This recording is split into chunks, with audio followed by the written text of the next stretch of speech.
concernant l'affaire Liana, on sait désormais que la petite Liana a subi un viol. Oui.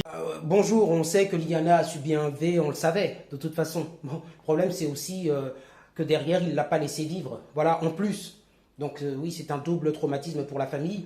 Et on imagine les dernières minutes de cette pauvre enfant. Bon, voilà, c'est tout. Bah. Après, comme te dit l'influenceuse, là, certains veulent la guigui, comme elle dit, la PDM, on va dire, je ne peux pas dire le mot. Bon, c'est vrai qu'en tant qu'humain...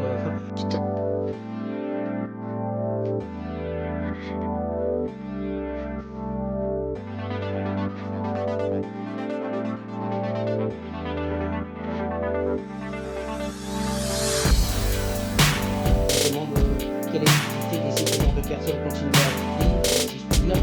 Parce que en fait, c'est toi qui vas payer les impôts et les frais de prison de cet homme qui va faire encore 40 ans, quoi. Voilà, et que je veux dire, il est irrécupérable pour la société. Voilà. Après, ce sont des débats de société, il faudrait faire un référendum.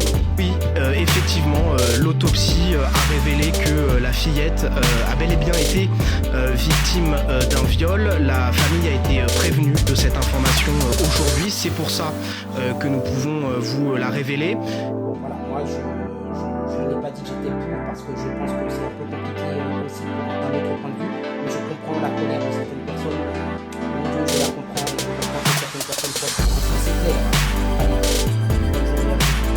Et l'autre élément d'information qui a ce soir de sources concordantes été porté à notre connaissance, c'est que le profil biologique de Jérôme Barella a été retrouvé sur des zones intimes de la jeune fille. Il appartient désormais évidemment à l'enquête de déterminer les circonstances exactes de ce viol que la petite Liana a subi, ainsi que sa temporalité. Mais c'est évidemment un élément déterminant, très important, nouveau, sur lequel Jérôme Barella pourra prochainement être interrogé, principalement sur l'information selon laquelle son profil biologique a été retrouvé sur des zones intimes. Quelqu'un